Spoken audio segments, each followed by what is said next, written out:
think for me personally, I always had interest in teaching since my mom was a teacher my whole life.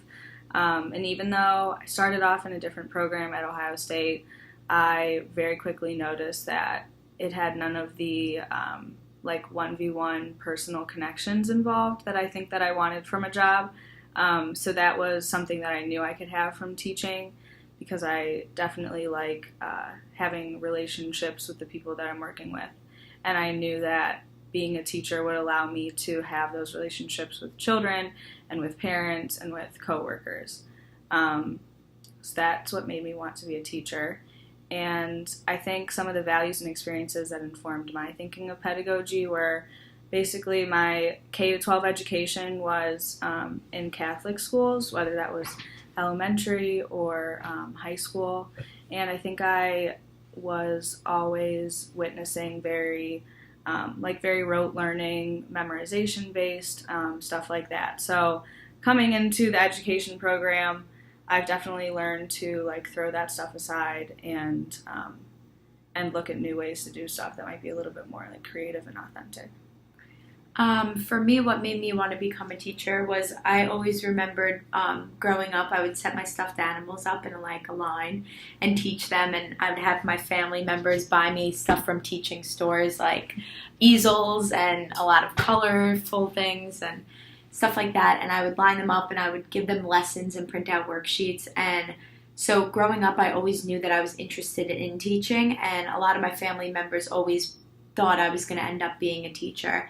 And then when I got to college and was applying for college, I was a little bit iffy about it. I didn't know if it was exactly what I wanted to do. But then entering into the program and taking all the classes, I knew that this was what I wanted to do with my life.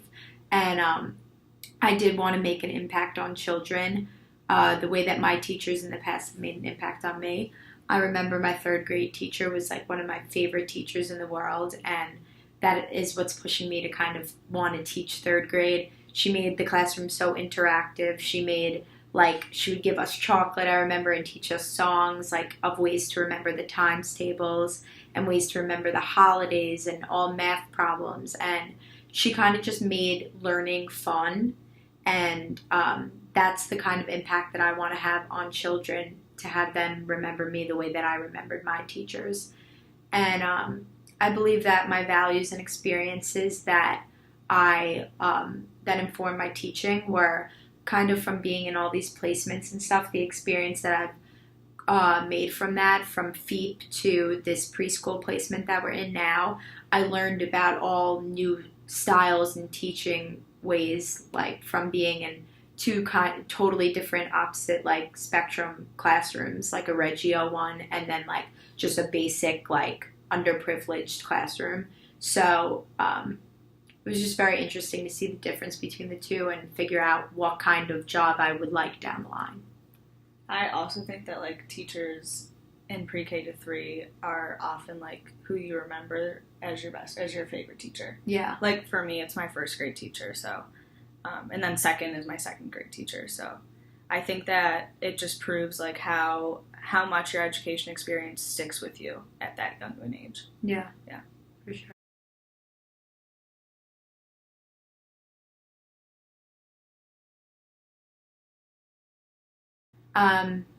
For me, I feel like when we studied Piaget and Vygotsky, a very crucial thing that I learned was the importance of play. And we read about it a lot, and we saw how play impacts the classroom.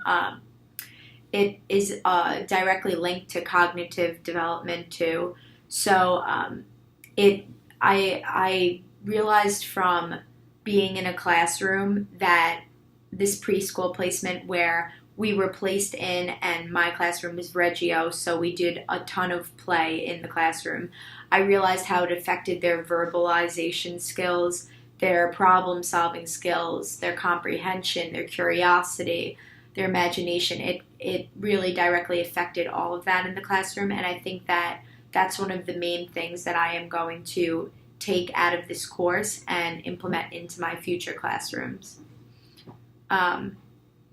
And also, I feel like giving children different roles in play is a really good way to help them develop being like, okay, you pretend to be a firefighter and see what what comes out of it and how you learn from others that are around you.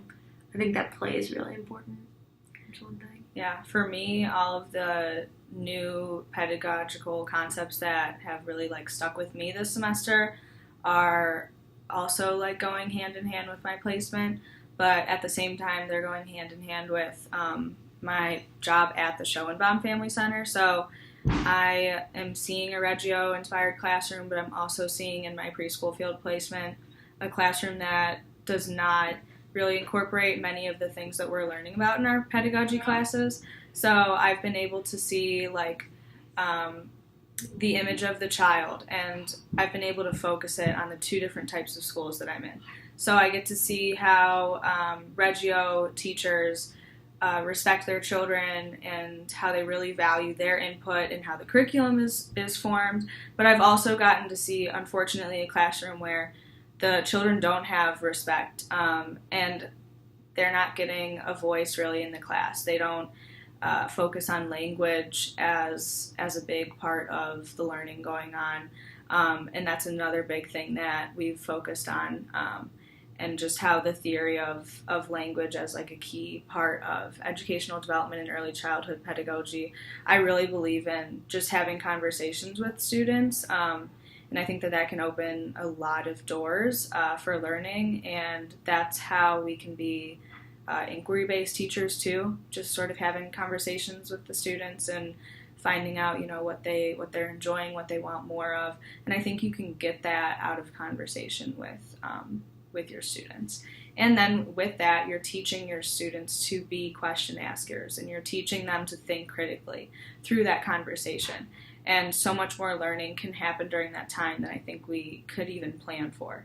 And also, another thing that has changed this semester for me is comparing my field placement and my job at the Schoenbaum, I'm just becoming very interested, and I really enjoy the Reggio-inspired classrooms because I'm just seeing the same types of lessons being taught to preschoolers, but in two very different ways.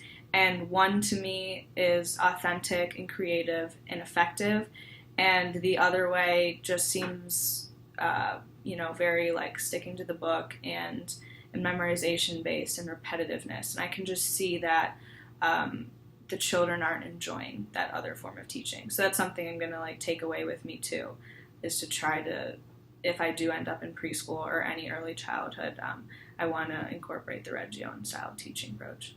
Yeah. Also for me, I feel like I learned a lot about the importance of inquiry and questions in a classroom, asking questions that are productive to the students and that stimulate productive activity. I believe that like focusing and attention focusing, measuring and counting questions, comparison, problem solving questions are all things that get the children's mind going.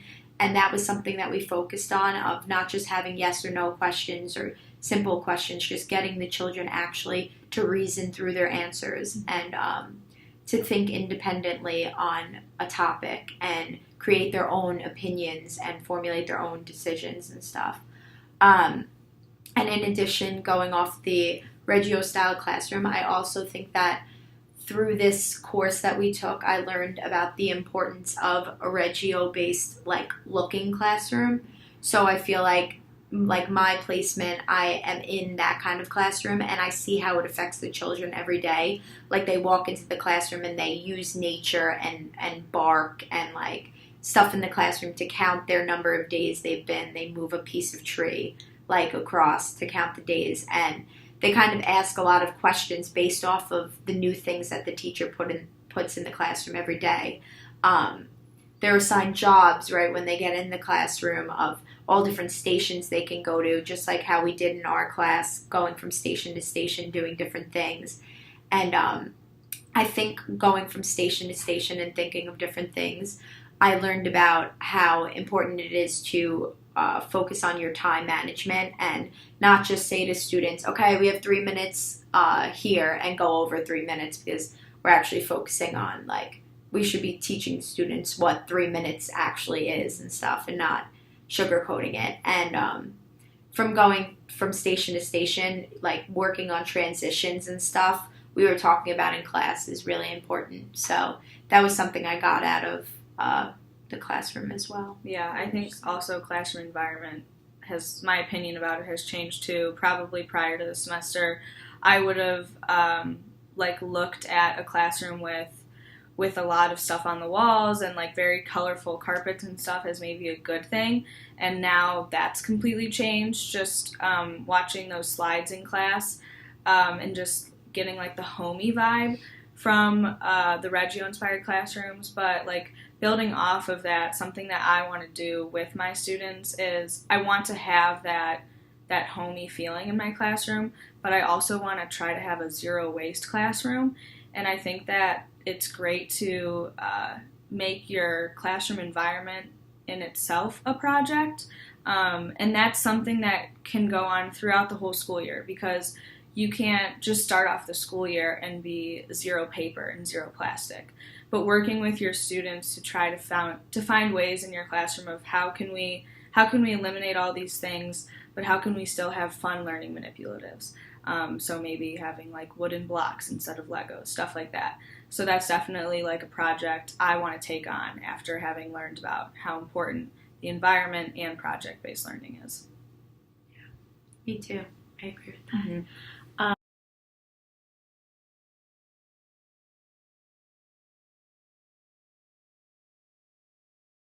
So I think for me, everything that Gia and I just sort of talked about, whether it has to do with like the pedagogy or the learning style or whatever it comes down to, it's all done in an effort to bring out the most authentic teaching and the most authentic learning.